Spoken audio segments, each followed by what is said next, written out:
ان شرائط کے ساتھ آپ کریں. میں گارنٹی سے کہتا ہوں جو بھی وظیفہ کریں گے اگر پہلے دن اس کا اثر نہ ہو تو پھر کہنا یہ عمل آپ کو نظر آئے گا کہ یار یہ عمل تو بہت چھوٹا ہے. پہاڑ جیسی مراد کیوں نہ ہو پوری ہوگی انشاءاللہ العزیز. ایک دن کریں گے دوسرے دن آپ اس کا نتیجہ دیکھ لیں گے انشاءاللہ. الحمدللہ رب العالمین والصلاة والسلام علی سید الانبیاء والمرسلین اما بعد فاعوذ باللہ من الشیطان الرجیم بسم اللہ الرحمن الرحیم اہدنا الصراط المستقیم صدق اللہ مولانا العظیم. روحانی پاورفل وظائف میں سے آج ایک اہم سبق دوستوں کی نظر کرنا ہے، اور یہ ایک ایسا وظیفہ ہے کہ پہلے آپ نے کبھی نہیں سنا ہوگا، لیکن ایک بات ضرور رکھیں کہ یہ ویڈیو لمبی تو ہو جائے گی تھوڑی سی، لیکن غور سے سنیں اور غور سے سماعت فرمائیں گے شرائط کے ساتھ، تو انشاءاللہ العزیز پھر اس کا کرشمہ بھی آپ اپنی آنکھوں سے دیکھیں گے انشاءاللہ العزیز. سب سے پہلی بات کہ اس وظیفے کے لیے جو پہلی شرط ہے وہ ہے نماز کی پابندی. نماز کی پابندی لازمی کرنی ہے دوستو.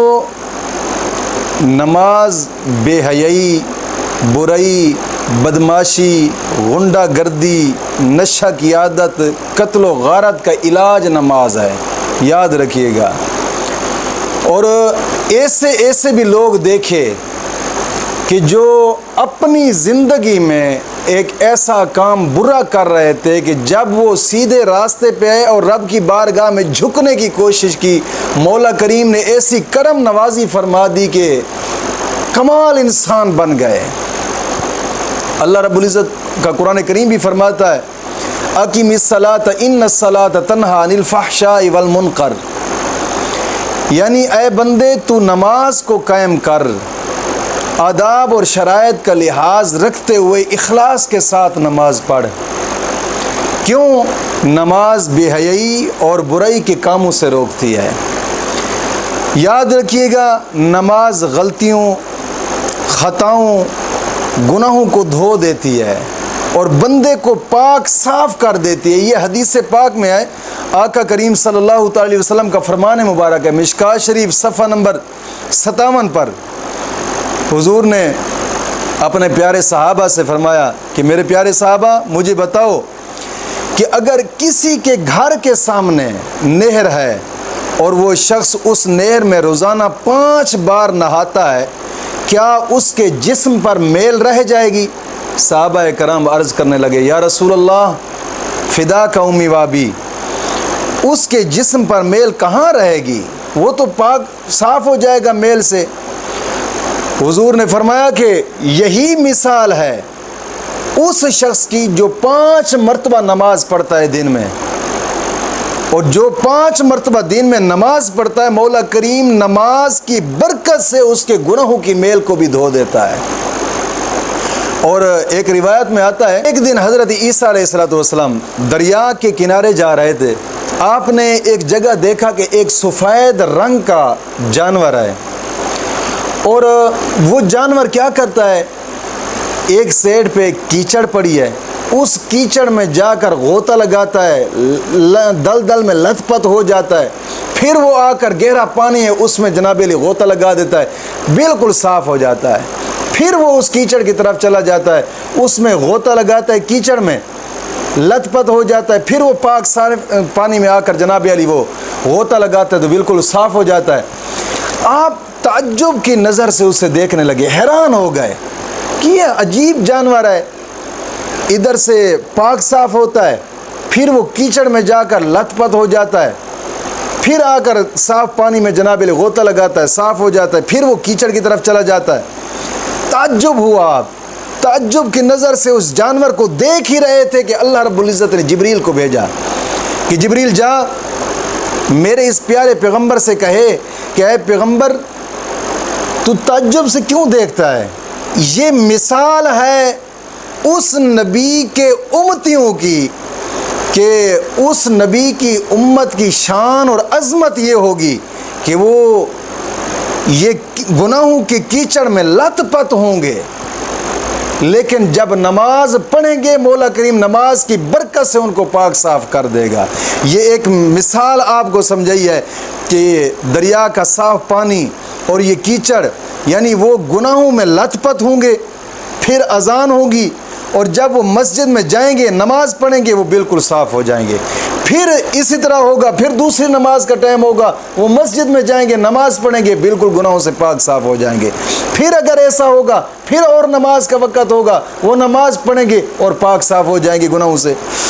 اور ایک اور روایت میں آتا ہے آقا کریم صلی اللہ علیہ وسلم کے دربار میں ایک شخص آیا، آ کر عرض کرتا ہے یا رسول اللہ صلی اللہ علیہ وسلم، مجھ سے گناہ صغیرہ سرزد ہو گیا ہے، لہٰذا مہربانی فرما کر مجھے اس گناہ کی سزا جو اللہ رب العزت کی طرف سے ہے وہ مجھ پر قائم فرمائے۔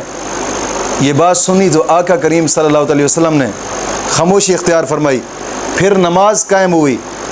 آقا کریم صلی اللہ علیہ وسلم جب نماز سے فارغ ہوئے تو پھر وہ صاحب کھڑا ہو گیا، کھڑے ہو کر عرض کرتا ہے حضور مہربانی فرمائیں، جو مجھ سے غلطی ہوئی ہے، مجھے جو اسلام نے سزا قائم فرمائی ہے مجھے پاک صاف فرمائیں، مجھ سے صغیرہ گناہ ہو گیا ہے۔ آقا کریم صلی اللہ علیہ وسلم نے فرمایا کہ جب ہم نے نماز پڑھی کیا تو نے ہمارے ساتھ نماز پڑھی؟ عرض کرتا یا رسول اللہ جی میں نے آپ لوگوں کے ساتھ نماز پڑھی۔ حضور نے فرمایا اللہ رب العزت نے اس نماز کی برکت سے تیرے صغیرہ گناہوں کو معاف فرما دیا ہے۔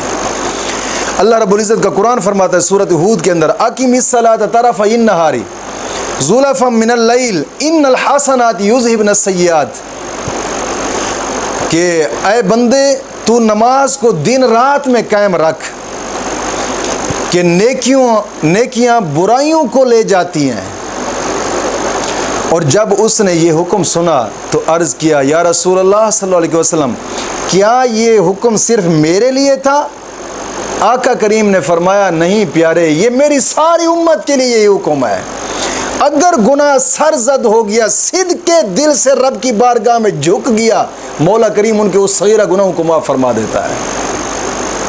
سیدنا حضرت ابو ذر غفاری رضی اللہ تعالیٰ عنہ آپ فرماتے ہیں ایک دن نا میں آقا کریم صلی اللہ علیہ وسلم کے ساتھ باہر نکلا، چل رہے تھے تو دیکھا تو ایک درخت نظر آیا، پت جھڑ کا موسم تھا، اس درخت کے جو ٹہنیاں تھیں وہ تھوڑی تھوڑی خشک تھی اور تھوڑی گیلی تھی، پتے خشک ہو چکے تھے۔ حضور نے اس کی دو ٹہنیوں کو پکڑ کر نہ ایسے حرکت دی تو اس کے پتے جھڑ گئے، بالکل ٹہنیاں پتوں سے بالکل خالی ہو گئی۔ حضور نے فرمایا کہ ابو ذر کہتے ہیں میں نے کہا لبیک یا رسول اللہ، حکم فرمائیں۔ حضور نے فرمایا کہ جب مومن بندہ اللہ کی رضا کے لیے نماز پڑھتا ہے نا، جیسے درخت کی ٹہنیوں سے پتے گر گئے، مولا کریم اس کے کاندھوں سے گناہوں کو بھی ایسے گرا دیتا ہے۔ یعنی نماز پڑھنے کی یہ برکت ہے، مولا کریم اس کے گناہوں کو معاف فرما دیتا ہے۔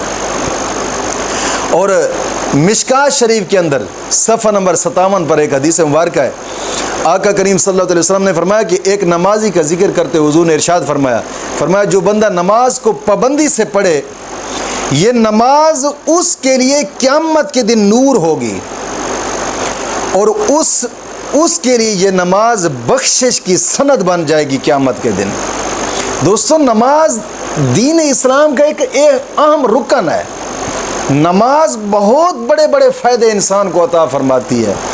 کسی نے عرض کیا یا رسول اللہ صلی اللہ علیہ وسلم نیکیوں میں سب سے کون سا افضل عمل ہے جو اعلیٰ ہے، یعنی سب سے افضل عمل ہمیں بتائیں کون سا ہے؟ حضور نے فرمایا نماز۔ پھر اس نے عرض کی یا رسول اللہ افضل عمل نیکیوں میں سے کون سا ہے؟ حضور نے فرمایا نماز۔ پھر اس نے سوال کیا حضور افضل عمل کون سا ہے نیکیوں میں سے؟ حضور نے فرمایا نماز۔ چوتھی مرتبہ اس شخص نے سوال کیا یا رسول اللہ افضل عمل کون سا ہے؟ حضور نے فرمایا جہاد۔ یعنی نماز دین اسلام کا سب سے اہم رکن اور سب سے افضل جناب علی جو چیز ہے وہ نماز ہے۔ اور آقا کریم صلی اللہ علیہ وسلم نے ایک اور روایت کے اندر آتا ہے، حضور نے فرمایا حضرت ابو ہریرہ سے کہ اے ابو ہریرہ اپنے گھر والوں سے کہو نماز کو قائم رکھو، جب تک تم نماز کو قائم رکھو گے مولا کریم غیب کے خزانوں میں سے تمہیں رزق عطا فرمائے گا، یعنی رزق وہاں سے آئے گا جہاں تمہارا وہم و گمان بھی نہیں ہوگا، وہاں سے رزق تمہارے لیے آئے گا۔ سیدنا عثمان غنی رضی اللہ تعالیٰ عنہ آپ فرماتے میں نے آقا کریم صلی اللہ علیہ وسلم سے سنا، جس کسی نے اچھی طرح وضو کیا اور پھر مسجد کی طرف فرض نماز کے لیے چلا، امام کے ساتھ اس نے نماز ادا کی، تو آقا نے فرمایا اس کے گناہ بخش دیے جاتے ہیں۔ اور یہ نماز پڑھنے کا جناب علی صلہ انسان کو ملتا ہے، نماز پڑھیں، نماز پڑھنے سے رزق وسیع ہوتا ہے، نماز پڑھنے سے دعائیں قبول ہوتی ہیں، نماز پڑھنے سے گناہ معاف ہوتے ہیں، نماز پڑھنے سے بڑے بڑے مشکلات انسان کے حل ہو جاتے ہیں۔ اور جب نماز نہیں پڑھتا نا تو پھر نماز کی نحوست کیا پڑتی ہے، ایک اپنا گھر بھی برباد، ساتھ ساتھ جو پڑوسی ہیں اگر پڑوسیوں تک بھی اس کی جناب نحوست جا پڑتی ہے۔ جب انسان نماز نہیں پڑھتا تو نماز نہ پڑھنے کی نحوست جو ہوتی ہے اس کے اوپر جو گرتی ہے وہ ساتھ ساتھ پڑوسیوں کے گھروں تک بھی جاتی ہے۔ اور اللہ رب العزت کا قرآن فرماتا ہے کچھ لوگوں کے لیے جو نماز نہیں پڑھتے ان کے لیے کیا وبال ہے۔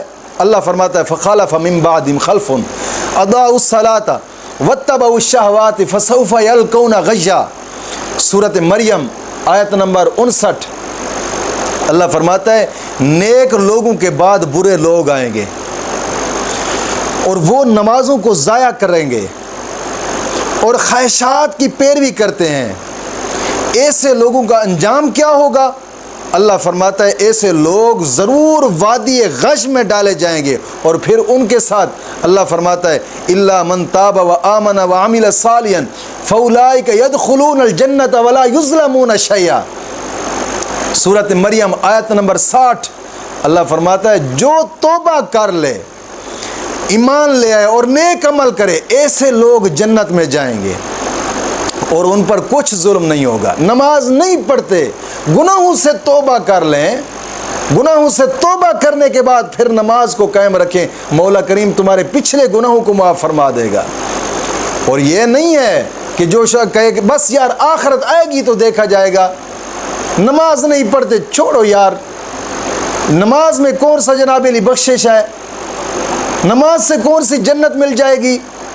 اللہ رب العزت کا قرآن فرماتا ہے یتساءلون عن المجرمین ما سلککم فی سقر قالوا لم نک من المصلین ولم نک نطعم المسکین وکننا نخوض مع الخائضین وکننا نکذب بیوم الدین حتی اتانا الیقین فما تنفعہم شفاعۃ الشافعین۔ اللہ فرماتا ہے جب جنتی جنت میں جائیں گے اور وہ جنتی پھر دوزخیوں سے سوال کریں گے اے دوزخ والو تم کس وجہ سے دوزخ میں گئے، تو وہ کہیں گے قالوا لم نک من المصلین، ہم نماز نہیں پڑھا کرتے تھے اس لیے ہم دوزخ میں گئے، ہم نمازیوں میں سے نہیں تھے۔ اور دوسرا کام کیا تھا؟ وہ کہیں گے ولم نک نطعم المسکین، ہم نماز بھی نہیں پڑھا کرتے تھے اور مسکینوں کو کھانا بھی نہیں دیا کرتے تھے، اور ہم فضول بحث کیا کرتے تھے۔ یہ تین چیزیں۔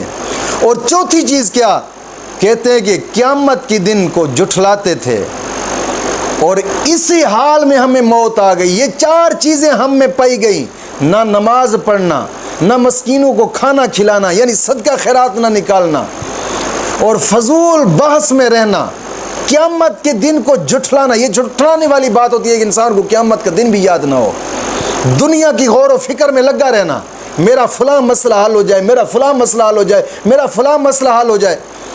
اور فرمایا کہ جو لوگ دنیا میں صحت اور تندرستی کی حالت میں اللہ تعالیٰ کو سجدے نہیں کرتے نا، نماز نہیں پڑھتے، وہ قیامت کے دن بھی اللہ کو سجدہ نہیں کر سکیں گے، اور بلکہ ان کی پشت تانبے کی تختی کی طرح اکڑ جائے گی۔ یہ اللہ کا قرآن فرماتا ہے وَيُدْعَوْنَ إِلَى السُّجُودِ فَلَا يَسْتَطِيعُونَ خاشیتن ابصارہم ترہقہم ذلہ وقد کانوا یدعون الی السجود وہم سالمون۔ اللہ کا قرآن فرماتا ہے قیامت کے دن لوگ سجدہ کرنے کے لیے بلائے جائیں گے مگر سجدہ وہ نہیں کر سکیں گے، ان کی آنکھیں شرم کے مارے نیچے ہوں گی، ان پر ذلت سوار ہو جائے گی، یہ لوگ آج سجدہ نہیں کر سکتے، حالانکہ یہ دنیا میں سجدہ کی طرف بلائے جاتے تھے تو تندرست ہونے کے باوجود بھی اللہ کو سجدہ نہیں کیا کرتے تھے۔ جہاں دنیا میں جس نے اللہ کو سجدہ نہیں کیا تو پھر قیامت کے دن بھی اللہ کو سجدہ نہیں کر سکیں گے۔ سیدنا حضرت ابو ہریرہ رضی اللہ تعالیٰ عنہ فرماتے ہیں، فرمایا کہ رسول اللہ صلی اللہ علیہ وسلم نے فرمایا قسم ہے مجھے اس ذات کی جس کے قبضہ قدرت میں میری جان ہے، میں نے ارادہ کیا کہ نوجوانوں کو حکم دوں کہ وہ لکڑیاں لائیں، پھر میں نماز کے لیے اذان کہلواؤں اور کسی کو نماز پڑھنے کا حکم دوں، میں خود ایسے لوگوں کے ہاں جاؤں جو نماز کے لیے حاضر نہیں ہوتے اور جا کر ان کے گھروں کو میں آگ لگا دوں۔ یہ حضور کا فرمان مبارک ہے مشکات شریف کے اندر صفحہ نمبر 97 پر۔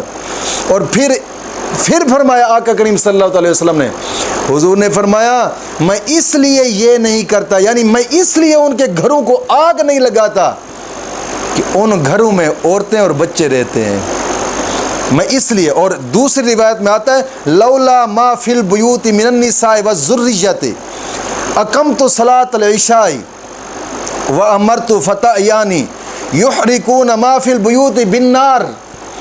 حضور نے فرمایا یعنی اگر گھروں میں عورتیں اور بچے نہ ہوتے تو عشاء کی نماز پڑھاتا اور نوجوانوں کو حکم دیتا کہ وہ ان گھروں کو آگ لگا دیں۔ یعنی نماز اتنی اشد ضرورت ہے دوست، اتنی ضروری ہے نماز۔ جو بندے نماز نہیں پڑھتے اور نماز پڑھنے کے باوجود وہ یار ہمارا فلاں کام ہو جانا چاہیے، ہمارا پتہ نہیں وظیفہ اثر کیوں نہیں کرتا، ہم وظائف کر کر تھک جاتے ہیں، وظیفہ اثر کیوں نہیں کہ یار کیسے اثر کرے گا؟ تم اپنے رب کی بارگاہ میں جھکتے ہو، اپنے رب کی بارگاہ میں تم جھکنا پسند نہیں کرتے اور پھر کہتے ہو یار ہمارا کام ہو جائے گا، ہمارا کام پتہ نہیں کیوں نہیں ہوتا، ہمارا کام تو ہونا چاہیے۔ جب تک رب کی بارگاہ میں جھکتے نہیں اس وقت تک دنیا کی رسوئی ملتی رہے گی، کبھی بھی کوئی کام نہیں ہوگا۔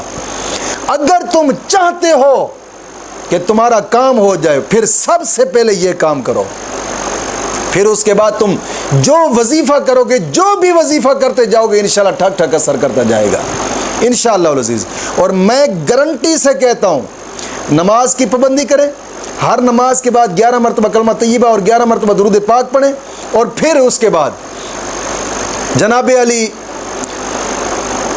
گناہوں سے توبہ کریں اور پھر قرآن کی تلاوت کریں، صدق کے دل سے سچے اور پکے مسلمان بن جائیں۔